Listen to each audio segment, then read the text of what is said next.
చెప్పేసుకుందాం కదా.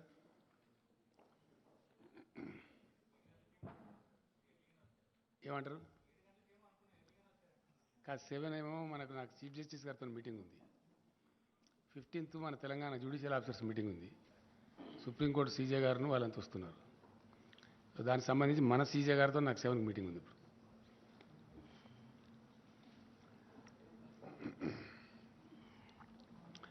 ఈరోజు జరిగినటువంటి కేబినెట్ సమావేశంలో గతంలో ఈ వికారాబాద్ జిల్లా ప్రాంతంలో, రంగారెడ్డి జిల్లా ప్రాంతంలో ఉన్న ప్రజలకు ప్రభుత్వ పరంగా మేము ఇచ్చినటువంటి హామీ మేరకు జియో 111 ఎత్తేస్తూ కేబినెట్ డిసైడ్ చేసింది. అయితే దాని మీద చీఫ్ సెక్రటరీ గారి ఆధ్వర్యంలో కమిటీ చేసినాము. పొల్యూషన్ బోర్డు, ఈ పర్యావరణానికి సంబంధించి అటవీ శాఖ, ఇతరులందరినీ కలిపి ఎట్టి పరిస్థితులలో మూసీ నది, ఈసా నది మరియు ఆ 2 జలాశయాలు కలుషితం కాకుండా ఏ పద్ధతిలో దానికి పెట్టానో గ్రీన్ జోన్స్ కూడా డిక్లేర్ చేస్తూ, మాస్టర్ ప్లాన్ కూడా ఇంప్లిమెంట్ చేస్తూ ఆ జియో ఇంప్లిమెంట్ చేయాలని చెప్పి ఆదేశం ఇచ్చినాం. బహుశా కొద్ది రోజులలో చీఫ్ సెక్రటరీ గారు వాళ్ళందరూ సమావేశమై దానికి సంబంధించినటువంటి ఉత్తర్వులు జారీ అవుతాయి. ఇది అక్కడ ప్రాంత ప్రజలకు ఒక మంచి శుభవార్త. తర్వాత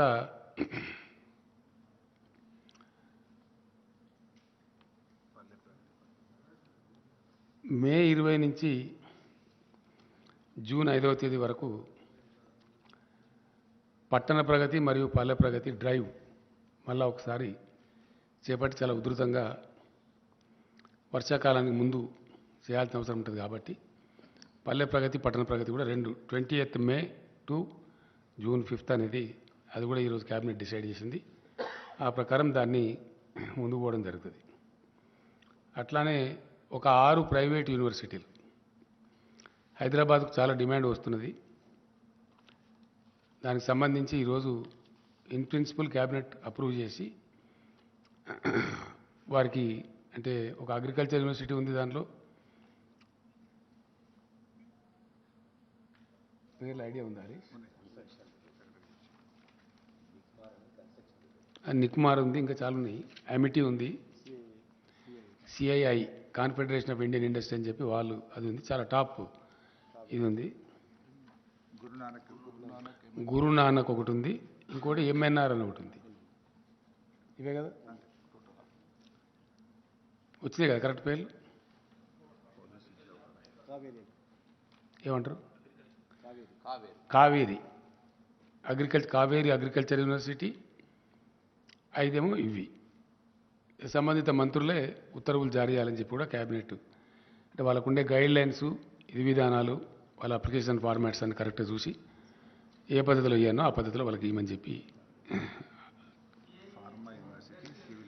కాన్ఫెడరేషన్ ఆఫ్ ఇండియన్ ఇండస్ట్రీ అట్లనే పెడతారు వాళ్ళు. దాని సాధ్యం అట్లాంటి కోర్సెస్, అంటే వాళ్ళు జిఎంఆర్తో ఏదో టైప్లో ఉన్నారు, అక్కడ ఏరో సిటీలో అక్కడనే పెడతారు అన్నట్టు. కావేరి అంటే 2-3 సీడ్ కంపెనీలు అంటున్నాయి. అవి గంగా కావేరి అని ఒకటి ఉంది, కావేరి అని ఒకటి ఉంది, వాళ్ళందరూ కలిసి అది పెట్టుకుంటారు. తర్వాత ఫార్మా యూనివర్సిటీ ఇమీడియట్గా ఫోర్స్లోకి తీసుకొని రావాలని, అది ప్రపంచంలోనే మొట్టమొదటిది కాబట్టి దానికి మొన్న ఇటీవల ఇండస్ట్రీస్ మినిస్టర్ తిరిగినప్పుడు కూడా అమెరికన్ కంపెనీస్ చాలా కూడా ముందుకు వచ్చినాయి దానిలో పార్ట్నర్షిప్ చేయడానికి, ఆ టెక్నికల్ నోహా అదంతా కూడా తీసుకోవడానికి చెప్పినాం. దేశంలోనే మొదటిసారిగా సివిల్ అవియేషన్ ప్రపంచవ్యాప్తంగా బాగా పెరుగుతూ ఉంది. ఇప్పుడు మన దగ్గర కూడా చాలా పెద్ద ఎత్తున పెరుగుతూ ఉంది. Now Hyderabad airport is the 4th largest airport in India. కోల్కతాను, మద్రాసును రెండింటిని, చెన్నైని రెండింటిని పక్కకు జరిపేసి number 1 is Delhi, number 2 is Mumbai, number 3 Bengaluru, number 4 Hyderabad. We're the 4th largest. భూభాగం దృష్ట్యా చూస్తే మనకు largest airport in India, larger than Delhi airport. ఢిల్లీది 5,000 ఎకరాలు ఉంది, మనదేమో 5,200 ఎకరాలు ఉంది శంషాబాద్ ఎయిర్పోర్ట్. సో వాళ్ళకి చెప్పిన ప్రకారంగా సెకండ్ రన్వే గురించి కూడా ఇమీడియట్ స్టెప్స్ తీసుకోమని చెప్పి జిఎంఆర్కి చెప్పినాం. మనకి ఇప్పుడు ఎగ్జాక్ట్లీ టెర్మినల్ ఏదైతే ఉందో టెర్మినల్కి సదరన్ సైడ్లో ఒక రన్వే ఉంది. ఎగ్జాక్ట్లీ టెర్మినల్ మధ్యలోకి వచ్చి నార్త్ సైడ్ ఇంకో రన్వే వస్తుందన్నమాట. సో అది కూడా హైదరాబాద్ ఎయిర్పోర్ట్లో సెకండ్ రన్వే పనులు స్టార్ట్ అవుతాయి. ప్లస్ 4th లార్జెస్ట్ ఎయిర్పోర్ట్ కింద వచ్చినాం కాబట్టి సివిల్ ఏవియేషన్ కోర్సెస్లో సివిల్ ఏవియేషన్లో ప్రపంచవ్యాప్తంగా చాలా పెద్ద ఇండస్ట్రీ అవుతున్నది కాబట్టి దాన్ని బ్రహ్మాండంగా ముందుకు తీసుకుని పోమని చెప్పినాం. ఇది పాతదే కదా శ్రీనివాస్ గౌడ్ గారి, ఓల్డ్ అది అయిపోయింది. తర్వాత ఇంకో మెయిన్ డిసిషన్ ఈ యూనివర్సిటీలలో నియామకాలు అన్నీ కలిపి దాదాపుగా ఒక 3,500 పైచీలకు ఉన్నట్టున్నాయి. ఇది ఎవరికి వాళ్ళే చేయడంలో అక్కడ కొన్ని రకాల ఇబ్బందులు, కొన్ని ఆరోపణలు అవన్నీ కూడా వస్తూ ఉన్నాయి. వేరే రాష్ట్రాలు పరిశీలించినప్పుడు ఒక కామన్ బోర్డు విద్యాశాఖ ఆధ్వర్యంలో పెట్టి రిక్రూట్మెంట్ చేసి ఏ యూనివర్సిటీలో టీచింగ్ నాన్ టీచింగ్ సిబ్బంది ఎంత అవసరమో తెప్పించుకొని ఆ ప్రకారం ఫుల్ఫిల్ చేస్తారు. పబ్లిక్ సర్వీస్ కమిషన్ ద్వారా కానీ ఇతర మెకానిజం కానీ ట్రాన్స్పరెంట్గా పారదర్శకంగా చేసి ఆ రిక్రూటెడ్ స్టాఫ్ను వాళ్ళకు అలాట్ చేసేస్తారు. ఆ రకంగా అది కూడా ఇబ్బంది లేకుండా జరిగిపోతుంది. దాని తదనంతరం సమైక్య రాష్ట్రంలో అత్యంత బాధాకరంగా నలిగిపోయి చితికిపోయినటువంటి రంగం మన వ్యవసాయ రంగం. పూర్తి స్థాయిలో మైనర్ ఇరిగేషన్ వ్యవస్థ అంతా ధ్వంసం చేయబడి ప్రాజెక్టులు దశాబ్దాల తరబడి పెండింగ్ పెట్టి తెలంగాణ కోసం చేపట్టబడిన అనేక ప్రాజెక్టులు అబాండన్ చేసి అనేక రకాలుగా విధ్వంసం చేయడం ద్వారా తెలంగాణ రైతాంగానికి అప్పుడు భూగర్భ జలాలే దిక్కైంది. కరువులు, కాటకాలు, అనేక ఇతరత్ర దీనివల్ల తెలంగాణ గ్రామీణ ముఖ చిత్రం మొత్తం చెల్లాచెదురైపోయి రైతుల ఆత్మహత్యలు కూడా చాలా భయంకరంగా జరిగినాయి. ఆకలి చావులు కూడా చాలా జరిగినాయి. సరే, అనేక దశాబ్దాల పోరాటం తర్వాత సాధించుకోబడ్డ తెలంగాణ రాష్ట్రంలో తెలంగాణ గ్రామీణ ఆర్థిక పరిపుష్టి కోసం చాలా పకడ్బందీ ప్రణాళికతోని టీఆర్ఎస్ ప్రభుత్వం అనేక కార్యక్రమాలు తీసుకున్నది. అందులో భాగంగా వ్యవసాయంలో అద్భుతమైన ఫలితాలు సాధించే దిశగా అనేక ఉద్దీపనలు ఆ రంగానికి ప్రభుత్వం సమకూర్చడం జరిగింది. ఆ ఉద్దీపనలలో భాగంగా గతంలో ఏంటంటే 2 సమస్యలు బాగా పట్టి పీడించేటి రైతాంగాన్ని. ఒకటి నీళ్ల సమస్య, ప్రాజెక్టులు కాకపోవడం, కాలువల ద్వారా నీళ్లు రాకపోవడం, కరువు కాటకాలు సంభవించడం ఒక భాగం. రెండవ భాగం ఆ ఉన్న కొద్దిపాటి 600 నుంచి 900 ఫీట్ల లోతులోకి వెళ్ళి తీసుకునే భూగర్భ జలాలు కూడా కొద్దిపాటి అందుబాటులో ఉన్నా అవి తీసుకోవడానికి అవసరమైన కరెంటు చాలా అస్తవ్యస్తంగా ఉండి వందలు వేల సంఖ్యలో ప్రతిరోజు మూటలు గాలిపోవడం, తద్వారా రైతులు నష్టపోవడం, ఆ కరెంటు కోతల వల్ల వరి పంటలు ఎండిపోవడం, ఇట్లాంటి అనేక చాలా బాధాకరమైన దృశ్యాలు మనం కళ్ళారా చూసినాం. చాలా పెద్ద, అసలు సమ్మర్ వచ్చిందంటేనే ఒక భయోత్పాతమైన పరిస్థితి. రైతాంగం ఇప్పుడు కూడా అరిచేతిలో ప్రాణం పెట్టుకొని బతికే పరిస్థితులలో చాలా దీనావస్థలో ఉంది. అందువలన వ్యవసాయం చాలా ఘోరాతి ఘోరమైన పరిస్థితికి లోనైంది. దాన్ని తిరిగి పునరుజ్జీవింపజేయడానికి first step was taken by the government was mission Kakatiya. చాలా అద్భుతమైన ఫలితాన్ని ఇచ్చింది అది, చాలా చాలా అద్భుతమైన ఫలితాన్ని. అది సాంకేతికంగా భూగర్భ జలశాఖ, కేంద్ర జలవనరుల శాఖ వాళ్ళ నివేదికల్లో వెల్లడించారు. ఇండియాలో అత్యధికంగా భూగర్భ జలాలు పెంచిన రాష్ట్రం ఏది అంటే తెలంగాణ అని చెప్పడం జరిగింది. దానికి తోడుగా ఎలక్ట్రిసిటీని అద్భుతంగా తయారు చేసి, చాలా చాలా అద్భుతంగా తయారు చేసి క్లీన్ ఎనర్జీ సప్లై చేయడంలో, నాణ్యమైన విద్యుత్తును 24 అవర్స్ అన్ని రంగాలకు అందించడంలో తెలంగాణ గొప్ప విజయం సాధించింది. ఇంకా ఇప్పుడు మనకు రాబోయే రోజులలో యాదాద్రి 4000 మెగావాట్స్, ఎన్టీపీసీ కన్స్ట్రక్ట్ చేసినటువంటి 1600 మెగావాట్లు ఇయర్ 23లో మనకు అందుబాటులో రాబోతా ఉంది. అండ్ ఇంకొక 5600 మెగావాట్స్ ఆఫ్ థర్మల్ పవర్ మనకు నెక్స్ట్ ఇయర్లో ఇయర్ 23లో 23 ఎండింగ్ అంటున్నారు వాళ్ళు, కొద్దిగా స్పీడ్ చేయమన్నాం. కాబట్టి ఇంకో 5600 మెగావాట్లు కూడా మనకు యాడ్ కాబోతుంది. ఆ రకంగా విద్యుత్ పంపిణీ విధానంలో ఉండేటువంటి ఆ యొక్క అసమతుల విధానాన్ని సమతులం చేసి, అంటే డిస్ప్రపోర్షనేట్ సిస్టమ్ అంతా కూడా ప్రపోర్షనేట్ చేసి చాలా చక్కగా నాణ్యమైన విద్యుత్తు కోతలు లేకుండా లో వోల్టేజ్ లేకుండా అందించడం వల్ల కూడా గణనీయంగా వ్యవసాయ ఉత్పత్తులు పెరిగిపోయినాయి. చాలా పెద్ద ఎత్తున రైతు ఆ షీట్ ఏది అది విలేకరులకు ఏంటి కదా,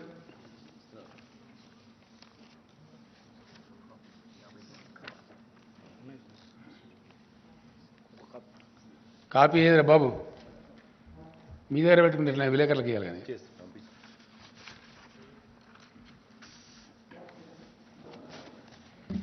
మన కోసం కాదు కదా, వాళ్ళ కన్సంప్షన్ కోసం ప్రింట్ చేసి మీరు.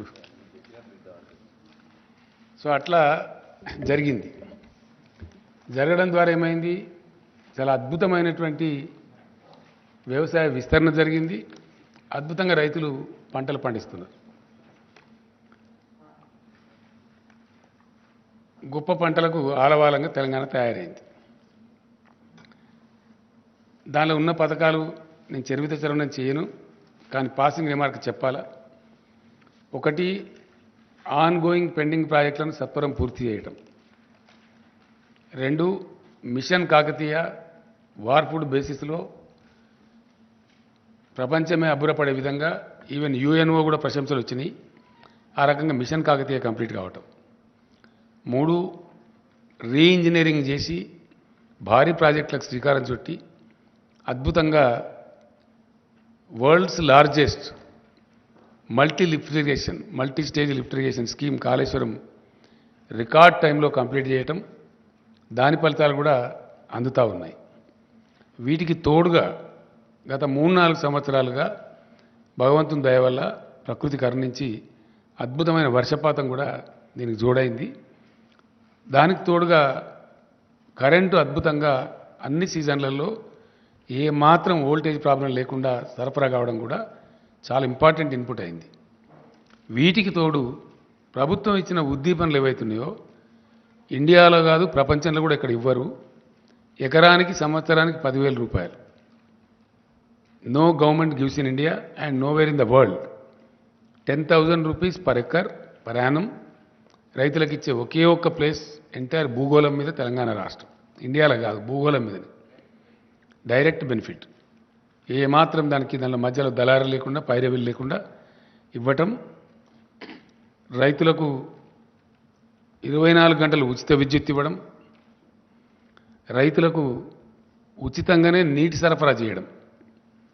గతంలో ఉన్న నీటి తీరువ బకాయిలు సుమారు 500 కోట్లు రద్దు చేయడం కాకుండా కొత్తగా ₹1 కూడా తీసుకోకుండా ప్రాజెక్టుల ద్వారా, ఇది కూడా ఎక్కడ ఇయ్యరండి ఇండియాలో, నోవేర్. మన చుట్టూ ఉండే 4 రాష్ట్రాలు కూడా ఏ రాష్ట్రంలో ఇవ్వరు, భారతదేశంలో ఇవ్వరు. ప్రధానమంత్రి గారి రాష్ట్రం గుజరాత్లో కూడా ఇవ్వరు. Nowhere in India. Only Telangana which supplies water, surface water కూడా వితౌట్ వాటర్ సెస్ ఇవ్వటం. తర్వాత రైతులు చనిపోతే వయసుతో నిమిత్తం లేకుండా, చనిపోయిన కారణంతో నిమిత్తం లేకుండా వాళ్ళకు అద్భుతంగా ప్రభుత్వమే మొత్తం ప్రీమియంస్ చెల్లించి 8 రోజులు దాటకుండా వాళ్ళకు రైతు బీమా సౌకర్యం కల్పించడం. ఇట్లాంటి వాటి వల్ల చాలా అద్భుతంగా రైతులు పంటలు పండించారు. కరోనాకు సందర్భంలో చెలరేగినటువంటి ఆ మరణాలు, భయోత్పాతం, ఒకటే చోటకు రైతులంతా వచ్చి మార్కెట్లలో రోజుల తరబడి గంటల తరబడి ఉంటే వ్యాధి ప్రబలుతున్న ఉద్దేశంతో never before in the Indian history, ఇప్పుడు కూడా లేదు, ఎప్పుడూ లేదు, నెవర్ అండ్ ఎవర్ 7,000 పైచిలకు కొనుగోలు కేంద్రాలు ఏ గ్రామానికి ఆ గ్రామంలో పెట్టి nowhere in India this is. Telangana సైజుతో కంపేర్ చేస్తే చాలా ఎక్కువ. ఏ ఊరికి ఆ ఊర్లోనే కొనుగోలు కేంద్రాలు ప్రప్రథమంగా పెట్టి ఎంటైర్ అడ్మినిస్ట్రేషన్ గేరప్ చేసి ధాన్యం కొనుగోలు చేసి ఆ కొనుగోలు చేస్తే కూడా వారానికో 10 రోజులకో నెలకో అన్నట్టు కాకుండా జస్ట్ వితిన్ 3-4 డేస్ అది కూడా డైరెక్ట్గా బ్యాంక్ అకౌంట్లోకి రైతు అకౌంట్లోకి ఇక్కడి నుంచే డబ్బులు పంపించడం మధ్యలో జిల్లా నుంచో మండలం నుంచో ఇంకో డిపార్ట్మెంట్ నుంచో కాకుండా finance department civil supplies corporation ద్వారా రూట్ చేసి డైరెక్ట్గా రాష్ట్ర ప్రభుత్వం వారి ఖాతాల్లో వేయడం చాలా చాలా చాలా సానుకూలమైనటువంటి ఒక పవనం వీచింది. దాంతో పంటలు పండడం కోసం ఇచ్చే డబ్బులు కానీ కరెంటు కానీ నీళ్లు కానీ ఇతర ప్రోత్సాహాలు కానీ కల్తీ లేని విత్తనాలు అందించే ప్రయత్నాలు కానీ కల్తీ మీద first state in India to bring PD act కానీ వీటన్నిటి వల్ల అద్భుతంగా వచ్చింది. దాంతోపాటు కొనుగోళ్ళు ఎక్కడికక్కడనే జరిగి 3వ రోజుకు 4వ రోజుకి వారి బ్యాంకులోకి క్లీన్గా డబ్బులు రావడం అకౌంట్లో జమ కావడం ఎక్కడ ఉండదండి ఇండియా మొత్తంలో ఏ స్టేట్లో కూడా ఉండదు, అసలే ఉండదు కాక ఉండదు. ఆ విధంగా జరగడం వల్ల వీటన్నిటి సమాహారంగా రైతులు అద్భుతంగా ధాన్యం పండిస్తూ ఉన్నారు. అయితే ఇంకా చాలా ఉన్నాయి. వెరసి జరిగింది ఏంది నెట్ రిజల్టు అంటే 1 కోటి ఎకరాల విస్తీర్ణం పెరిగింది రెండు పంటలు కలిపి 1 కోటి పైచిలుకు 2014-15 to 2022 more than 1 crore acres. ఈ మల్టిపుల్ యాంగిల్స్లో ఈ పనులన్నీ జరిగేటప్పటికీ ఆలోచించిన పద్ధతిలో ఆశించిన పద్ధతిలో అవన్నీ కరెక్ట్గా సింక్రనైజ్ కావటం మూలాన 1 కోటి ఎకరాలలో విస్తీర్ణం పెరిగి పంటలు చాలా బ్రహ్మాండంగా పండుతున్నాయి. అయితే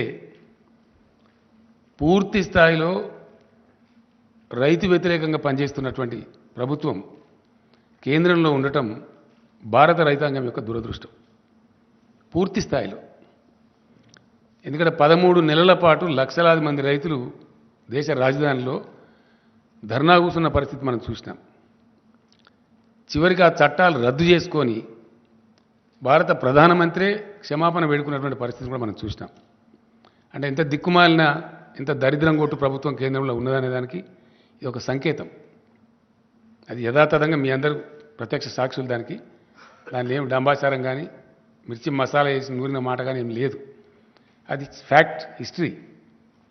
ఏది 13 నెలల పాటు నిరంతరంగా రైతులు ఉద్యమించటం దేశ రాజధానిలో వాళ్ళని అనేక రకాలుగా తూలనాడి వాళ్ళని ఖాళిస్తాన్ ఉగ్రవాదులని ఇంకోటని ఆందోళన జీవులని అవమానపరిచి ఇన్సల్ట్ చేసి ఫైనల్గా ప్రధానమంత్రి క్షమాపణ చెప్పి ఆ చట్టాలు వాపసు తీసుకున్న పరిస్థితులు మనం చూసినాం.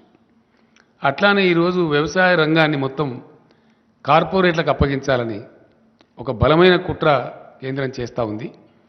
అంటే రైతులు వాళ్ళ భూములన్నీ కార్పొరేట్ కంపెనీలకు అప్పగించాలి, దానిలోనే జీతకాలుగా పనిచేయాలి. ఇది అల్టిమేట్ కుట్ర. దాన్ని దృష్టిలో పెట్టుకొని వ్యవసాయ రంగాన్ని కుదేలు చేయాలని చెప్పి అనేక దుర్మార్గాలు చేస్తూ ఉన్నారు. మేము డిమాండ్ చేసినాం, గ్రామీణ ఉపాధి హామీ పథకాన్ని వ్యవసాయానికి అనుసంధానం చేయండి అంటే చెయ్యరు. ఆ కూలీలంతా వస్తారు, చౌకగా వస్తారు, రైతులకు లాభసాటిగా ఉంటుంది, ఏ ఊరికి ఆ ఊరిలో పని దొరుకుతుంది, ప్రతి ఊరిలో వ్యవసాయం ఉంటుంది కాబట్టి అంటే అది చెయ్యరు. 2 ఆ మేనిఫెస్టోలో పెడతారు కానీ అమలు చేయరు. వాళ్ళ ఎన్నికల హామీలో పెట్టినరు కానీ అమలు చేయరు. 2 ఎరువుల మీద ధరలు పెంచిండ్రు. అలొకేషన్ మొన్న జరిగిన బడ్జెట్లో లాస్ట్ టైం కూడా బడ్జెట్ సందర్భంగా నేను చెప్పిన ఎరువుల మీద విపరీతంగా ధరలు పెంచిండ్రు. 2 భూగర్భ జలాల మీద ఆధారపడి వ్యవసాయం చేసే రైతులకు వాళ్ళ బావుల కాడ మీటర్లు పెట్టాలి అని దిక్కుమాలిన పనికిమాలిన విద్యుత్ సంస్కరణలు తెచ్చిండ్రు. దానికి ఇన్సెంటివ్స్ పెట్టి 0.5% FRBM లోన్ కూడా దానికి అనుసంధానం చేసి రాష్ట్రాలను నష్టానికి గురి చేస్తూ ఉన్నారు. అంటే వ్యవసాయ రంగాన్ని బలహీనపరచాలి, కుదేలు చేయాలి, డిస్కరేజ్ చేయాలి అనేటువంటి అంతర్గత కుట్రలో ఇవన్నీ బాగా. అట్లానే మార్కెట్లన్నీ లేకుండా చేస్తాం అని చట్టాలు తెచ్చిండ్రు. సరే ఇప్పుడు తూకం ముడిచిండ్రు. ఆ తర్వాత ఆ రోజు రైతులకు హామీ ఇచ్చిండ్రు, మేము ఎంఎస్పీ కోసం అది చేస్తాం, మరొకటి చేస్తాం, ఇంకొకటి చేస్తాం అని చెప్పి ఈరోజు వరకు అతి గతి లేదు. నిన్న మొన్న పార్లమెంట్ సెషన్ జరిగితే వాళ్ళకి అవసరమైన చట్టాలు పాస్ చేసుకున్నారు తప్ప ఆ రోజు రైతులకు ఇచ్చిన హామీ నిలబెట్టుకోలేదు. ఇలా దేశ రైతాంగం అంతా కూడా గమనిస్తూ ఉన్నారు. నిన్న నాతో పాటు ఢిల్లీలో ధర్నాలో పాల్గొన్న ఆ రాకేష్ టికాయత్ కూడా ఒక మహాసంగ్రామాన్ని మొదలుపెట్టబోతున్నాం మళ్ళీ భారతదేశంలో అని చెప్పి కూడా చెప్పడం జరిగింది. అది డెఫినెట్గా జరుగుతుంది కూడా. అదే పద్ధతిలో తెలంగాణ పండించినటువంటి ధాన్యం, వరి ధాన్యం విషయంలో చాలా చిక్కిరి బిక్కిరిగా వితండవాదం చేస్తూ పిచ్చి పిచ్చిగా తలా తోకలేని విధంగా కేంద్ర ప్రభుత్వం వ్యవహారం చేసింది. నేను స్వయంగా వెళ్ళినాను, మాట్లాడినాం. రాష్ట్ర మంత్రివర్గం యొక్క 5-6 సభ్యులు వెళ్ళినారు, వాళ్ళు మాట్లాడినారు, లెటర్స్ ఇచ్చినాం, అవన్నీ కూడా చేసినాం. ధాన్యం కొనమంటే దాన్ని కాలుకు పెడితే మెడకబెట్టి కాలుకు పెట్టడమే కాకుండా అతను చాలా అవమానపరిచి రైతులను మాట్లాడినాడు, రాష్ట్రాన్ని మాట్లాడినాడు. 2 విషయాలు ఏంటంటే ఎంత చీప్గా, ఎంత తెలివి తక్కువగా ఆ మంత్రికి అసలు మెదడు, జ్ఞానం, బుద్ధి ఏమైనా ఉందా లేదా కూడా అర్థం కాదు. అతను నూకలు తినడం అలవాటు చేయండి మీ రాష్ట్రానికి. మంచి ఫైన్ రైస్ పండించి అద్భుతమైన పంటను దేశానికి అన్నం పెట్టే రైతాంగానికి వాళ్ళు వడ్లు పండించి మంచి బియ్యమే దేశానికి అన్నట్టు వాళ్ళు నూకలు తినన్నట్టు. ఎంత గర్వం అండి, ఎంత అహంకారం. దేశానికి అద్భుతమైన పంట పండించి అన్నం అందించేటువంటి తెలంగాణ ప్రజలను మీరు నూకలు తినడం అలవాటు చేయండి అని చెప్పడం. ఇంకోటి, నేను పోయినప్పుడు ఆయన అన్నాడు, క్యా చమత్కార్ కర్ దియా భాయ్ తెలంగాణ, క్యా చమత్కార్ హో గయా అని ఒకటి. రెండవది ఇంకోటి, అతి తెలివి తక్కువగా, అంటే వాళ్ళకి తెలివి తక్కువ ఉండి ఇతరులకు కూడా తెలివి తక్కువ ఉన్నది అనుకుంటారు అన్నట్టు. అది చరిత్ర ఇడ. ఎస్, డెఫినెట్లీ ప్రాబ్లమ్ ఈజ్ వాళ్ళకున్న వీక్నెస్, వాళ్ళకున్న తెలివి తక్కువతనం, వాళ్ళ సోమరిపోతనము, వాళ్ళ పరిపాలన సామర్థ్యం లేని అవివేకము అందరికీ కూడా ఉన్నాయని అనుకుంటారు అన్నట్టు. వాళ్ళకి ఆ స్థాయి లేదు. ఇప్పుడు తెలంగాణకు ఉన్న స్థాయి కేంద్రానికి లేదు. లేక పర్ఫార్మ్ చేయలేక, చేతగాక, పరిపాలన చేతగాక వాళ్ళు సాధించలేని గమ్యాలు, లక్ష్యాలు తెలంగాణ సాధిస్తే దాన్ని జీర్ణించుకోలేక క్యా చమత్కారోగా. ఇప్పుడు మీకు ఇచ్చిన షీట్లో ఉన్నది చమత్కారం ఏందో, మీకు ఇచ్చిన షీట్లో క్లియర్గా ఉంది. వీళ్ళు ఎంత అంటే 36 లక్షలు తెలంగాణలో వరి సాగు అయితే యాసంగిలో ఒక్క పంటలో, మొత్తం దేశంలో సాగైంది ఎంత? ఏ రాష్ట్రంలో సాగైంది ఎంత? మన దానిలో సగం కూడా ఏ రాష్ట్రంలో సాగాలి. అట్లీస్ట్ మన దానిలో 50% కూడా ఏ రాష్ట్రంలో సాధ్యం కాలే. That is what is the Chamatkar of Telangana. ఇది అర్థం కాక, తెలివి లేక చెప్పచ్చు కదా, మాకు శాత కాదు, మేము దద్దమ్మలం, ఏదో గెలిచిన మతం పేరు మీద, మన పేరు మీద గెలిచే అధికారం చేస్తున్నాం, కానీ మాకు శాత కాదని చెప్పచ్చు కదా. అది చెప్పకుండా వాళ్ళ యొక్క అసమర్థతను ఇతరుల మీద నెట్టివేసే విధంగా క్యా చమత్కార్ హోగయా అని ఒకటి మాట్లాడతారు. ఏ రాష్ట్రానికి లేని ప్రశ్న తెలంగాణకు ఎందుకు వస్తున్న సమస్య? ఎందుకు రాదు? ఎందుకే వస్తుంది. ఏ రాష్ట్రమైనంత పంట మేము వేసినాం, తీసుకోమంటే నీకు శాతగాక ప్రతిసారి మెలికబెట్టి, తెలివి తక్కువ మెలికలు పెట్టి,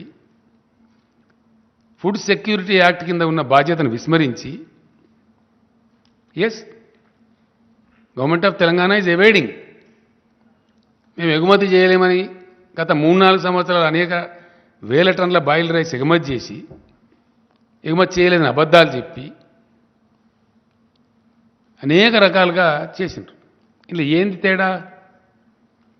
దాని ఉన్నది ఏంది? బ్రహ్మ పదార్థం. దానిలో పేద బ్రహ్మ పదార్థం ఏమనుందా? ఏమున్నది దానిలో?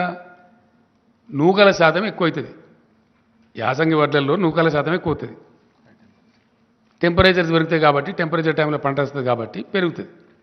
పంటలు వచ్చేది మనకి ఏప్రిల్, మేలో సాధారణంగా 35 degrees దాటిపోతుంది. 35 టచ్ అయినప్పుడు ఏంటంటే బ్రోకెన్ రైస్ ఎక్కువ వస్తుంది. ఆ పర్సెంటేజ్ తేడా ఇప్పుడు ఇదంతా కథ.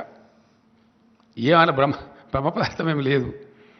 అదేందో కథ అని అనుకొని తెలివి తక్కువతనంతో ఏందది కథ అంటే ఏంటంటే 67 కిలోల బియ్యం వస్తుందండి మామూలు టైంలో పడితే. దానిలో సగం ఇప్పుడు వస్తుంది. 100 కిలోల వడ్లు పట్టినట్టయితే అదే వర్షాకాలంలో వడ్లకేమో 67 కిలోల బియ్యం వస్తుంది. యాసంగి ధాన్యానికి ఏమొస్తుంది? 34-35 కిలోలు వస్తుంది. ఆ రాణి శాతం ఏదైతే ఉందో అది తేడా వస్తుంది. ఆ డబ్బు కేంద్రం భరించాలా వాస్తవానికి? ఎందుకు భరించాలా? దేనికోసం భరించాలా? అంటే భారతదేశం యొక్క ఆహార భద్రత రాజ్యాంగ విహితంగా రాజ్యాంగబద్ధంగా కేంద్ర ప్రభుత్వానికి అప్పచెప్పబడ్డది. కాబట్టి ఆ ఆహార భద్రత కాపాడేటప్పుడు ఆహార నిల్వలు పెట్టాలి దేశంలో. చాలా సింపుల్ విషయం ఇది, దీనిలో ఏదో పెద్ద బ్రహ్మపదార్థం లేదు.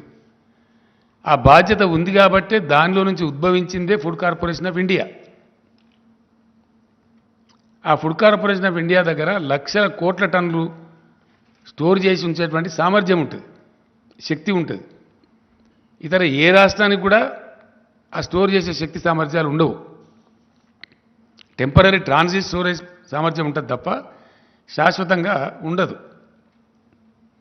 కాబట్టి ఫుడ్ కార్పొరేషన్ ఆఫ్ ఇండియా ఈ పంటలు తీసుకొని దాన్ని మళ్ళీ వితరణ చేసే సందర్భంలో కొద్దిపాటి లాస్ వస్తే వస్తుంది, ఒక 5,000 కోట్లు 10,000 కోట్లు వస్తుంది, దాన్ని భరించాలి. కొన్ని సందర్భాల్లో ప్రపంచంలో కరువు వచ్చినప్పుడు ఎక్స్పోర్ట్ చేస్తే లాభం కూడా వస్తుంది. కొన్నిసార్లు లాభం వస్తుంది, కొన్నిసార్లు నష్టం వస్తుంది. అది మేము భరించలేము అని చెప్పలేక భరించరు, ఎందుకంటే దానిలో సీక్రెట్ ఉంది. సీక్రెట్ ఏంది? తెలివి తక్కువ ప్రభుత్వం కేంద్రంలో ఉన్నది. ఇప్పుడు ఎంత తెలివి తక్కువ, ఎంత దుర్మార్గమైన, ఎంత హీనమైన నీచమైన ప్రచారాలు చేస్తారండి. ట్యాక్సేషన్లో 2 భాగాలు ఉంటాయి, కేంద్ర పన్నులు, రాష్ట్ర పన్నులు. డెఫినెట్గా కేంద్రం ఈ పన్నులు వసూలు చేయాలా, రాష్ట్రాలకు ఈ పన్నులు వసూలు చేసుకోవాలని ఉంటుంది. దానిలో ఇప్పుడు పెట్రోల్ డీజిల్ మీద రాష్ట్రానికి కూడా కొంత ఉంటుంది, వ్యాట్ వేసుకునే అవకాశం ఉంటుంది. మేము వచ్చిన కాడ నుంచి గవర్నమెంట్ మేము పెంచలేదు, నా దించలేదు, ఆ వ్యాట్ ఉన్నంతనే ఉన్నది. 2015లో ఒకసారి అది జీరోలలో ఏదో ఉంటే దాన్ని రౌండ్ ఫిగర్ చేసినాం. జస్ట్ జీరోలలో ఉండేది, అంటే 60 పైసలు 30 పైసలు ఉంటే దాన్ని ₹1 చేసినాం. రౌండ్ ఫిగర్ చేస్తే కలెక్షన్ ఈజీ ఉంటుంది, ఇచ్చే వాళ్ళకైనా తీసుకునే వాళ్ళకైనా. అంతకుమించి తెలంగాణ వచ్చిన కానీ తెలంగాణ చరిత్రలో పెట్రోల్ మీద డీజిల్ మీద మేము పైసా పెంచలేదు. యాజ్ ఇట్ ఈజ్ ఉన్నాయి రేట్లు, స్టేట్ ట్యాక్స్. కానీ సెంటరు రోజుకు ₹1, రోజుకు బారాన, రోజుకు ₹1, ₹2 పెంచి దానికి ఏం ప్రచారం చేస్తారండి? స్టేట్ ట్యాక్స్ తగ్గించానట. మరి నువ్వెందుకు పెంచాలా? నువ్వు దేనికోసం పెంచుతున్నావు నాకు అర్థం కాదు. స్టేట్ ట్యాక్స్ తగ్గించాలని నువ్వు చెప్తున్నావు, నువ్వు పెంచాలా మేము తగ్గించానా? అంటే నీ జేబు నిండాలి, మా జేబు ఖాళీ కావాలి. దీని అనుకున్న ఫిలాసఫీ ఏందండి? భారతీయ జనతా పార్టీ ఆర్ఎస్ఎస్ వాళ్ళ యొక్క ఫిలాసఫీ ఏంటంటే బలమైన కేంద్రం, బలహీనమైన రాష్ట్రాలు. వీళ్ళు ఆర్థికంగా దివాలా తీయాలి, రాష్ట్రాలు చిప్పబట్టుకొని నిలబడాలి లైన్లా, వాళ్ళ చెప్పు చేతలలో ఉండాలి. అంటే ఇది ఫెడరల్ సమాఖ్యకు పూర్తి విరుద్ధమైనటువంటి, టోటల్ అగెనిస్ట్ ఉండేటువంటి ఒక దిక్కుమాలిన సిద్ధాంతం. ప్రజాస్వామ్యం యొక్క పరిణతి, మెచ్యూరిటీ ఆఫ్ డెమోక్రసీ, ప్రజాస్వామ్య పరిణతి పెరిగిన దేశాలలో సెంటర్ నుంచి పవర్స్ డెవల్యూట్ అవుతాయి రాష్ట్రాలకు, రాష్ట్రాల నుంచి లోకల్ బాడీస్కు ట్రాన్స్ఫర్ అవుతాయి. అది టైర్ విధానం. అధికారాలను రాష్ట్రాలకు ఇవ్వాల్సింది పోయి కాంకరెంట్ లిస్టు పేరు మీద మొత్తం రాష్ట్రాల అధికారాలు కబలిస్తూ బలమైన కేంద్రం, బలహీనమైన రాష్ట్రాలు అనే ఒక సిగ్గుమాలిన సిద్ధాంతం పట్టుకొని పనికిమాలిన యాంటీ ఫెడరల్ సిద్ధాంతం చుట్టూ వేలాడుతూ కొనసాగించే దుష్ప్రచారం ఏంది? స్టేట్ ట్యాక్స్ తగ్గించమనండి, పెట్రోల్ రేట్లు తగ్గుతాయి. మరి నువ్వెందుకు వేస్తున్నావు? ఒకవేళ భారత ప్రభుత్వం యొక్క నీతి సామాన్య ప్రజలకు తక్కువ ధరలకే పెట్రోల్ డీజిల్ అందించాలని అయితే పెంచద్దు కదా. నువ్వు పెంచి రాష్ట్రాన్ని తగ్గించమని ఎట్లా అంటావు? నీకు ఏ నోరుతోనంటావు? నీ నోరా మోరా? What it is? నువ్వు పెంచకుండా ఉండి నువ్వు తగ్గించమంటే నువ్వు గొప్పను అవుతావు. నేను పెంచుతా, నువ్వు తగ్గియాల. ఇది నీతా? ఇటువంటి సిద్ధాంతంతో ఫుడ్ సెక్యూరిటీ బాధ్యత మీ మీద ఉండంగా కూడా దాని నుంచి తప్పించుకుంటూ, దాని నుంచి పారిపోతూ, వెన్ను చూపుతూ చేసే అరాకిరి ఏందండి? కిరికిరేంది? ఏమవుతుంది ఇప్పుడు? ఏదైతే 30% నూకలు వస్తాయో, 32%, 67 అయితే సగం వస్తాయి కదా, దాని మీద వచ్చే నష్టం భరించాలి. ఆ గ్యాప్, దానికి ఇంత గగ్గోలు పెట్టి గందరగోళం ఎత్తి కేంద్ర మంత్రులు ఎల్లయ్య మల్లయ్య, వాడేవాడో చెప్ప, వీడేవాడో రాను, ఇదా? ఇది ఒక గింత పెద్ద దేశాన్ని పరిపాలించే ప్రభుత్వం యొక్క నీతా? భారత రైతుల ఎడల అవలంబించాల్సిన పద్ధతి ఇది. దీనికోసం మోరిల్లాగా నోర్లు పెట్టుకొని పచ్చి అబద్ధాలు మాట్లాడుతున్నామని తెలిసి ఆత్మవంచన చేసుకొని ఇన్ని అరుపులు పెడబొబ్బలు ఇన్ని కథల ఎస్ యాజ్ ఎ స్టేట్ నీ బాధ్యత అని గుర్తు చేయడం మా కర్తవ్యం. It is the duty of the government of India to maintain the buffer stocks in the interest of the food security of the country, which you are forgetting, which you are escaping, which you are running away. అది గుర్తు చేయడానికి as a స్టేట్గా మేము గడబడి చేస్తాం కదా, demand చేస్తాం కదా, అడిగినాం. Final నిన్న ఢిల్లీలో పోయి కూడా ఎక్స్పోజ్ చేసినాం. భారత ప్రజల ముందు ఈ ప్రస్తుత భారత ప్రభుత్వాన్ని దోషిగా నిలబెట్టాలి. ఎస్, కాబట్టి ఆ ప్రయత్నం కోసం ఢిల్లీ పోయి కూడా నిన్న సఫిషియెంట్గా ఎక్స్పోజ్ చేసినాం 100%. అక్కడనే నేను నా ఉపన్యాసంలో కూడా చెప్పిన, నేను అడిగిన అక్కడ స్టేట్గా सीरियस क्वेश्चन अड़िना నేను एक राज्य का छोटा सा डिफरेंस में दान खरीदने के लिए, तेलंगाना दान खरीदने के लिए क्या इतना बड़ा केंद्र सरकार के पास धन नहीं है या प्रधानमंत्री जी का मन नहीं है? ఏం లేదు, मन नहीं है. పెద్ద పెద్ద బడా బడా ఘరానా డకెయిట్ గాళ్ళు వేల కోట్లు ముంచుతారు ఒక్కొక్క బ్యాంకును. వాళ్ళని కాపాడుతుంది ప్రభుత్వం. నరేంద్ర మోడీ గారి ఘనత వహించిన ప్రభుత్వంలో అత్యధికంగా సాధించిన ప్రగతి ఏంటంటే బ్యాంకు దివాలాలు తీయించడం, వాళ్ళు సేఫ్గా పోయి లండన్లో ఉండడం.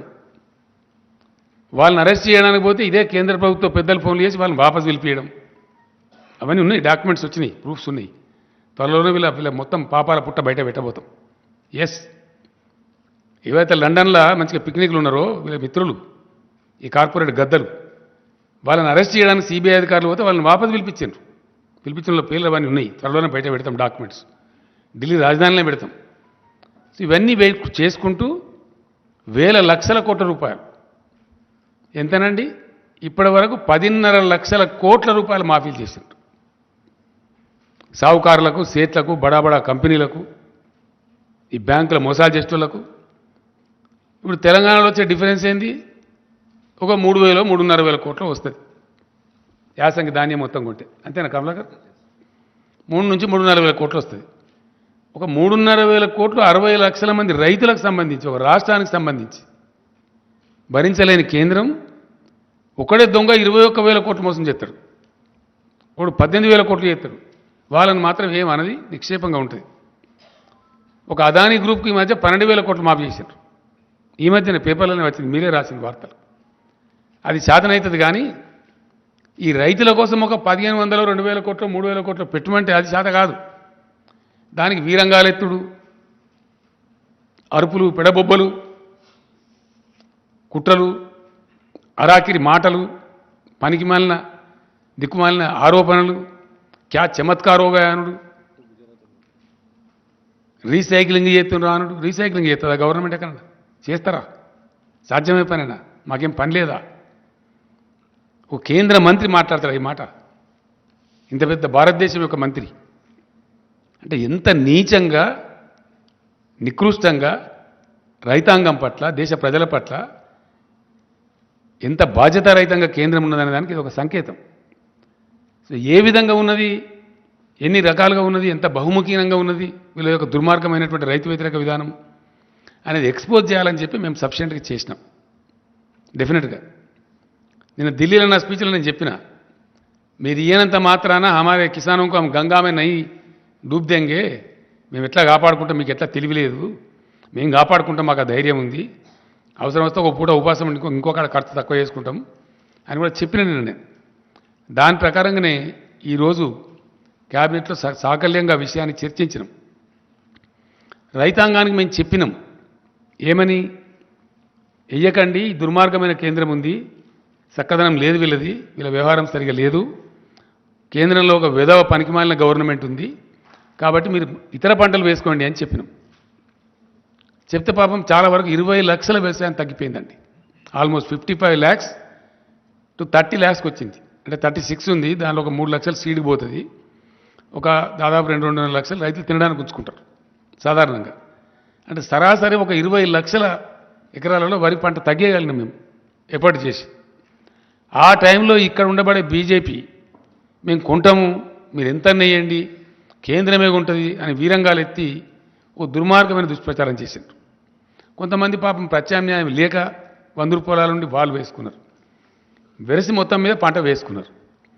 వేసినారు కాబట్టి ఇప్పుడు ఈ కేంద్రము ఈ చిన్నపాటి డిఫరెన్స్ మేము భరించము, మా వల్ల కాదని చేతులు ఎత్తేసారు. మేము చివరి దాకా ప్రయత్నం చేసినాం. ఇప్పుడు పంటలు వచ్చేస్తున్నాయి, ఆల్మోస్ట్ ఫుల్ స్పీడ్లో కోతలు స్టార్ట్ అయిపోయినాయి ముమ్మరంగా. కాబట్టి తెలంగాణ రైతాంగాన్ని ఫ్రీ సబ్సిడీ కోసం మేము ఇచ్చే ఖర్చు 12,000 కోట్లండి ఎలక్ట్రిసిటీ బోర్డుకు. రైతు బంధు కోసం రాష్ట్ర ప్రభుత్వం చేసే ఖర్చు 15,000 కోట్లు. రైతు బీమా కోసం మేము పెట్టే ఖర్చు 1,600 కోట్లు. నీటి తీర్వాలు గిటి తీర్వాలు తీసుకోకుండా ఫ్రీ వాటర్ సప్లై చేస్తాం, తద్వారా కొంత నష్టం వస్తుంది. ఇన్ని రకాలుగా రైతాంగాని కోసం ఖర్చు చేసి తెలంగాణ గ్రామసీమలలో ఆనందం రావాలి, రైతు బాగుంటే ఆయన చుట్టూండే పనిముట్లు చేతి వృత్తుల వాళ్ళు కూడా బాగుంటారు, కుల వృత్తుల వాళ్ళు బాగుంటారు, గ్రామంలో ఒక సంతోషకరమైన వాతావరణం వస్తుంది చేసిన ప్రయత్నాన్ని ఈ శిలరమల్లర కేంద్ర ప్రభుత్వం తినాకరిస్తే మేము మా రైతాంగాన్ని చిలగొట్టుకోదలుచుకోలేదు. డెఫినెట్గా ఈ యాసంగి వడ్లను ఒక గింజ కూడా లేకుండా రాష్ట్ర ప్రభుత్వమే కొనుగోలు చేయాలని చెప్పి cabinet has taken a decision. దానికి ఆ వచ్చే వ్యత్యాసం ఎంత, ఆ వ్యత్యాసానికి మేము భరించాల్సింది ఎంత అనే దానికి ఒక 4 ఎక్స్పర్ట్స్ దాంతో చీఫ్ సెక్రటరీ ఆధ్వర్యంలో ఒక కమిటీ వేసినాం. ఆ కమిటీలో చీఫ్ సెక్రటరీ గారు, ఫైనాన్స్ సెక్రటరీ గారు, అగ్రికల్చర్ సెక్రటరీ గారు, ఇరిగేషన్ సెక్రటరీ గారు. ఇరిగేషన్ సెక్రటరీ గారు గతంలో సివిల్ సప్లైస్ కమిషనర్ కూడా పనిచేసిండు, ఆయనకు అనుభవం ఉంది. ఈ 4 కలిపి మేము కమిటీ వేసినాం. తక్కువ నష్టంతో ఈ ధాన్యం కొనాలి, డిస్పోజ్ కావాలి.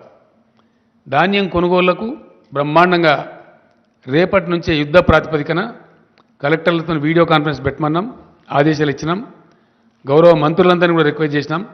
రేపు ఇమీడియట్ జిల్లా కేంద్రాలకు పోయి టోటల్ అడ్మినిస్ట్రేషన్ గేరప్ చేసి ప్రతి ఊరిలో in each and every village కొనుగోలు కేంద్రాలు స్టార్ట్ చేయమని చెప్పినాం.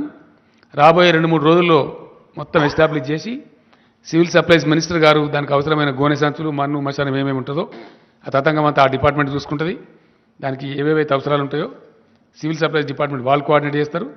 ఇక్కడ సమర్థవంతమైన ప్రభుత్వం ఉంది కాబట్టి, డెలివరీ చేయగలిగిన ప్రభుత్వం ఉంది కాబట్టి, నిర్ణయం తీసుకుంటే చాలా కఠినంగా పడతరంగా డెలివరీ చేసేటువంటి ఒక పటిష్టమైన ప్రభుత్వం ఉంది కాబట్టి వితిన్ 3-4 డేస్ మొత్తం కొనుగోలు చేస్తాం. నేను రైతాంగాన్ని విజ్ఞప్తి చేస్తా ఉన్నా, ఒక్క గింజ కూడా తక్కువ ధరకు అమ్మకండి. 1960 రూపాయల ఎంత ఉంది అది, 1960 అయితే ఎంఎస్పి ఉందో టంచన్గా 1960 రూపాయలు మీకు చెల్లిస్తాము. గతంలో ఎట్లయితే మీ బ్యాంకులకు వచ్చినాయో అదే పద్ధతిలో మీ బ్యాంకులకు వస్తాయి. ఈ దిక్కుమాలిన కేంద్రం మనకు మొండి చేసి చూపించినంత మాత్రం మనం చిందపుచ్చుకునేది ఏం లేదు. ఎందుకంటే ఎప్పుడు చూడని నీళ్లు చూస్తున్నారు, ఎప్పుడు చూడని కరెంటు చూస్తున్నారు. మంత్రివర్గంలో మాకు అదే చర్చ జరిగింది. ఎందుకంటే ఎప్పుడు ఇదివరకు లేనటువంటి ఒక ఫీల్ గుడ్, ఒక అద్భుతమైనటువంటి ఉల్లాసభరితమైన వాతావరణం గ్రామసీమలలో ఉంది. పొలాలు పచ్చగా కనబడుతున్నాయి. పల్లె పల్లెలో పల్లేరులు మొలిసే పాలమూరులో అనే కాడ పల్లె పల్లెలో పంటలు పండే పాలమూరు కాడ అని చెప్పి ఇప్పుడు ప్రజలు పాడుకుంటున్నారు. ఎస్, అదే కవి చెప్పిండు నాకు. పీరీల పండుగ అప్పుడు గోరేటెంకన్న గారు వాళ్ళ ఊరిలో ఉండే, నేను తెల్లారు రమ్మని చెప్తే వచ్చిండు ఆయన. ఎక్కడికి పోయిందంటే అక్కడ పోయినా, మా ఊరికే పోయినా. ఇంతకుముందు ఎడారిలాగా ఉండేసారి ఇప్పుడు కోనసీమలాగా ఉందని చెప్పిండు ఆయన. అంత అద్భుతంగా పంటలు పండుతున్నాయి కాబట్టి ఆ వాతావరణం డిస్టర్బ్ చేయొద్దు, మళ్ళీ మన గ్రామసీమలలో వెల్తి తేవద్దు. సరే, మనకు 2,000-3,000 కోట్లు 4,000 కోట్ల ఖర్చు అయినా మంచిదే, రైతాంగాన్ని చిన్నబుచ్చొద్దని చెప్పి ప్యూర్లీ రైతుల యొక్క ఇంట్రెస్ట్లో ఈ కొనుగోలు చేయాలని నిర్ణయించినాం. కాబట్టి రైతులు ఎవ్వరు కూడా ధాన్యం తక్కువ ధరకు అమ్మకండి, నో డిస్ట్రెస్ సేల్. ప్రతి గింజ ప్రభుత్వం కొంటుంది, ఒకరోజు వెనుకనో ముందో. కాబట్టి దాన్ని చేయాలని చెప్పి కోరుతున్నాను నేను. మీరు తక్కువ ధరకు అమ్ముకోవద్దు. దాని తర్వాత రెండవ విషయం ఏంటంటే, తెలంగాణ రాష్ట్రం తరఫున నేను మొన్ననే చెప్పిన, తప్పకుండా నిన్న మొన్న నాకుండే చిన్న ఆరోగ్య సమస్య వల్ల ఢిల్లీలో దాదాపు 8 రోజులు గడిపిన నేను. చాలామంది మిత్రులు కలిసిండ్రు, చాలామంది ఎకానమిస్టులు కలిసిండ్రు, రాజకీయ నాయకులు కూడా కలిసిండ్రు, కొందరు ఫోన్లో మాట్లాడింది, కొందరు కలిసిండ్రు, రకరకాలు జరిగింది. భారత మేధోవర్గం మొత్తం ఆలోచిస్తూ ఉంది. అలా భారతదేశాన్ని ఇప్పుడున్న ప్రభుత్వం, అధికార పార్టీ బీజేపీ ఒక దుర్మార్గమైనటువంటి అనారోగ్యకరమైనటువంటి అనాలోచితమైన విధానంలో వాళ్ళ సంకుచిత రాజకీయాల కోసం మతోన్మాదాన్ని పెట్టిరేగేటువంటి ప్రయత్నం చేస్తూ ఉన్నారు. అన్ని రకాలుగా దేశాన్ని దెబ్బతీసినరు. జీడిపి మొత్తం నాశనం అయిపోయింది, ఎకానమీ చెల్లాచెదురైంది, నిరుద్యోగ సమస్య పెరిగింది, ఆరోగ్య సమస్యలు పెరిగినాయి, పరిశ్రమలు మూతపడుతున్నాయి, అన్ఎంప్లాయ్మెంట్ పెరిగిపోయింది, హంగర్ ఇండెక్స్లో కూడా క్షీణించిపోయింది, ఇబ్బడి ముబ్బడిగా విపరీతమైన సెస్సుల రూపంలో ప్రభుత్వం ట్యాక్సులు పన్నులు విధిస్తూ ఉంది, నిత్యావసరాల ధరలు పెంచుతూ ఉంది, సామాన్య ప్రజలు నడ్డి విరుస్తూ ఉంది. లెక్క లేకుండా అలక్ష్యంగా అన్ని పెంచడం, వాళ్ళకు ఒక అహంకారం తలకెక్కింది బాగా, నిష, అధికార నిష. ఏంది మేమన్నీ చేస్తాం, ఏదైనా రాగానే ఒకటి లో కాశ్మీరీ ఫైల్స్, లో పుల్వామా, లో తోక, లో తొండెం అని ఆ మత గజ్జికి సంబంధించినటువంటి ఒక చిల్లర షార్ట్కట్ మెథడ్లో ప్రజలను అప్పటికప్పుడు ఉద్వేగపరచడం, 10 ఓట్లు సంపాదించుకోవడం జరుగుతూ ఉంది. నిన్నకు నిన్న శ్రీరామనవమి పండుగ జరిగింది. శ్రీరామనవమి పండుగ భారతదేశం అంతా జరుపుతారు, ప్రతి గ్రామంలో జరుపుతారు, ప్రతి ఇంట్లో జరుపుతారు, అందరు పూజ చేసుకుంటారు. శ్రీరామనవమి నాడు ఇప్పుడు ఎన్నికలు రాబోయే రాష్ట్రాలలో ఏం జరుగుతూ ఉంది, ఎన్నికలు లేని రాష్ట్రాలలో ఏం జరుగుతూ ఉంది. గుజరాత్లో రాళ్ళెత్తారు, కర్ణాటకలో రాళ్ళెత్తారు, వేరేకాడ ఎందుకో వేయరు. ఎక్కడ ఎన్నికలుంటే అక్కడ డ్రామా స్టార్ట్, రాళ్ళేసుడు, ఉద్రిక్తతలు సృష్టించుడు, ఆ ఉద్వేగంలో నుంచి వచ్చేదాన్ని పొలిటికల్ క్యాపిటలైజ్ చేసుడు అనేటువంటి ఒక చిన్న ట్రిక్ పెట్టుకొని దీని ముందర ఏదున్నా సరే సమయానికి అన్ని చెల్లాచెదురైతే అనేటువంటి ఒక దిక్కుమాలిన ఆలోచనతో మొత్తం దేశాన్ని సర్వభ్రష్టం చేసే పరిస్థితి పోతూ ఉన్నారు. చాలా బాధాకరం అండి, చాలా అంటే చాలా. అద్భుతమైనటువంటి నగరం మన బెంగళూరు నగరం. అనేక ప్రభుత్వాల యొక్క కృషి ఫలితంగా అది సిలికాన్ వ్యాలీ ఆఫ్ ఇండియా అయింది. 30 లక్షల మందికి డైరెక్ట్గా ప్రత్యక్షంగా ఐటీ ఉద్యోగాలు దొరుకుతాయి. మరో 30 లక్షల మందికి ఆల్మోస్ట్ ఇండైరెక్ట్ ఉద్యోగాలు దొరుకుతాయి. అంత అద్భుతమైనటువంటి రాష్ట్రంలో చాలా అయిందా time, just 2 minutes, 5 to 7, yeah. ఆ రకంగా ఉన్నటువంటి రాష్ట్రంలో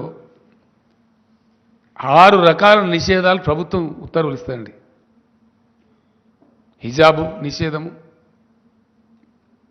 హలాల్ మాంసం నిషేధము, ముస్లింలు నడిపే వాహనాలు ఎక్కద్దు, ముస్లింల షాపులలో ఖరీదు చేయొద్దు, ఇంకేదో దిక్కుమాలింది అండి పనికిమాలి. దీని బ్యాక్లాష్ ఏముంటుందండి?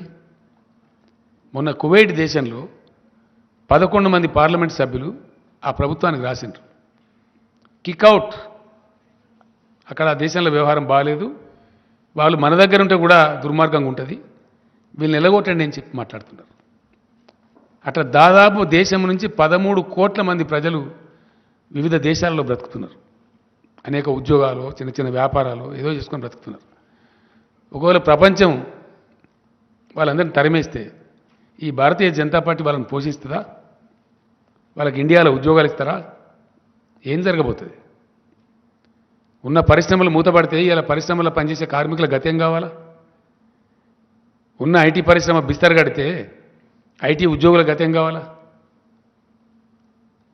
పెట్టుబడిదారులు విముఖత చూపితే, పెట్టుబడుల వెలువ రాకపోతే, కొత్త ఉద్యోగాల కల్పన జరగకపోతే ఈ నిరుద్యోగ యువత యొక్క ఆశలను ఎటుపోవాలా? దేశం చిన్నాభిన్నమైతే మళ్ళీ సంభాళించుకోవడానికి కనీసం 100 సంవత్సరాలు పడుతుందండి. ఈ చిన్న మతపిచ్చితోని, చిన్న ఉద్వేగాలతోని, అప్పటికప్పుడు కలిగే తాత్కాలిక రాక్షస ఆనందంతో దేశం కోల్పోయేది చాలా ఎక్కువ. దేశం అతి భారీ మూల్యం చెల్లించక తప్పదు. ఎస్, ఇది చరిత్ర చెప్పిన సాక్ష్యం.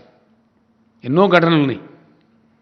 కాబట్టి ఈ ఉన్మాదుల చేతిలో పడి దేశ యువత, దేశ మేధావులు కొట్టుకొని పోతే 100 సంవత్సరాలు భారతదేశం వెనుకపోతుంది. 100 సంవత్సరాలు, ఒక century. Country is going to lose a century which is disastrous. Which is unwanted undesirable. కాబట్టి దేశ ప్రజలు ఈ ఉన్మాదులు, ఈ దుర్మార్గులు చేసేటువంటి ఈ కుటిలమైనటువంటి కుచితమైనటువంటి విషయాలు వాళ్ళు గ్రహించి తప్పకుండా తమను తాము రక్షించుకునే దిశగా భారతదేశం కదలాలి. ఇది బుద్ధిజీవుల దేశం. డెఫినెట్లీ నేను బలంగా నమ్ముతాను, ఇండియా రియాక్ట్స్. ఇండియా బుద్ధు దేశం కాదు, బుద్ధిజీవుల దేశం. యాజ్ అండ్ వెన్ గివెన్ తప్పకుండా భారత ప్రజ తిప్పి కొడుతుంది, గిల్లి పడేస్తుంది. మేమేదో ఇవాళ ఉన్నామని అహంకారపూరిత మాటలు మాట్లాడి రాష్ట్రాల నుంచి వచ్చే మంత్రులను, రాష్ట్ర ప్రభుత్వాలను అరాకిరిగా మాట్లాడి, ఇష్టం వచ్చిన కథలు మాట్లాడి మేము నడిపించగలుగుతాం అనుకుంటే హిట్లర్లు, ముస్సోలినీలు, నెపోలియన్లే పోయిన చరిత్రలో. అంతకన్నా గొప్పలు కాదు వీళ్ళు. అందుకు సంబంధించి తప్పకుండా తెలంగాణ రాష్ట్రం నుంచి భారతదేశాన్ని చైతన్యపరచడంలో, దక్షిణ భారతదేశాన్ని చైతన్యపరచడంలో ఏదైతే నేను ప్రముఖ పాత్ర వహిస్తాను చెప్పినో తప్పకుండా ఆ పోరాటాన్ని బాగా ఇంటెన్సిఫై చేస్తాం. ఎస్, నేను నాకు రైతు నాయకులు కూడా ఇక్కడ కలిసినరు, మాట్లాడినరు. భారతదేశానికి ఇవాళ భారతదేశ రైతులు ఇప్పటికే సతమతమవుతా ఉన్నారు ఒక పర్ఫెక్ట్ పాలసీ లేక. ఆ రైతాంగానికి దిక్కు దివాణం లేకుండా అయిపోయింది. వాళ్ళని బికారులుగా చూస్తూ ఉన్నది ఈ ప్రభుత్వం, గతి లేని వాళ్ళుగా చూస్తూ ఉంది. ఏం చేస్తారు మమ్మల్ని అని అనుకుంటా ఉంది. ఏం చేసినారు? మీ మెడలే వంచి ప్రధానమంత్రితోనే క్షమాపణ చెప్పించారు. అది మర్చిపోవద్దు, జాగ్రత్త. ఇండియా రాజ్యాంగపరమైన రక్షణలు ఇస్తూ, మినిమం సపోర్ట్ ప్రైజ్కు రాజ్యాంగ రక్షణ ఇస్తూ, రైతుకు ఇంటిగ్రేటెడ్ న్యూ అగ్రికల్చర్ పాలసీ రావాలి ఈ భారతదేశంలో. ఒక integrated new agriculture policy of India రావాల్సిన అవసరం ఉంది. డెఫినెట్గా దాన్ని నేను పిలుస్తున్న ఎకానమిస్టులను కూడా చాలామందిని, అశోక్ గులాటి గారు కూడా వస్తామన్నారు, దాన్ని మొత్తం ఆ రైతు నాయకులు కూడా వస్తామన్నారు. త్వరలోనే హైదరాబాదులో మొత్తం భారత రైతాంగానికి సంబంధించినటువంటి అన్ని రాష్ట్రాల రైతు ప్రతినిధులను, ఢిల్లీలో ఉద్యమం నిర్వహించిన రైతు సంఘాలను హైదరాబాద్కే పిలిపించి ఇక్కడ వర్క్షాప్ పెట్టి ఆ పాలసీ ఇక్కడ డిక్లేర్ చేస్తాం. గవర్నమెంట్ ఆఫ్ ఇండియా దానికి కర్మ బాగుంటే అడాప్ట్ చేస్తారు, అడాప్ట్ చేయకపోతే వీళ్ళని పక్కకు జరిపి భారత రైతాంగమే గిల్లి పారేసి ప్రత్యామ్నాయ ప్రభుత్వం తెచ్చుకుంటారు. మంచి ఆనందపూర్వకమైనటువంటి న్యూ అగ్రికల్చర్ పాలసీ ఆఫ్ ఇండియాను ఇంప్లిమెంట్ చేసుకుంటారు. అప్పుడు కలకల్లాడే భారతదేశం ఉంటుంది, ఇట్లా వెలవెలవే భారతదేశం ఉండదు. రైతులు బికారులు ఉండే భారతదేశం ఉండదు, రైతులు ఇంత హీనంగా చూడబడే భారతదేశం ఉండదు. దానికోసం కూడా భగవంతుడు నాకు ఇచ్చిన సర్వశక్తులు ధారబోసి ప్రయత్నం చేస్తాం, ఆ విధంగా ముందుకు పోతాం. Thank you. No more questions today because నాకు సీజే గారితో అపాయింట్మెంట్ ఉంది. Will meet tomorrow or day after. Thank you.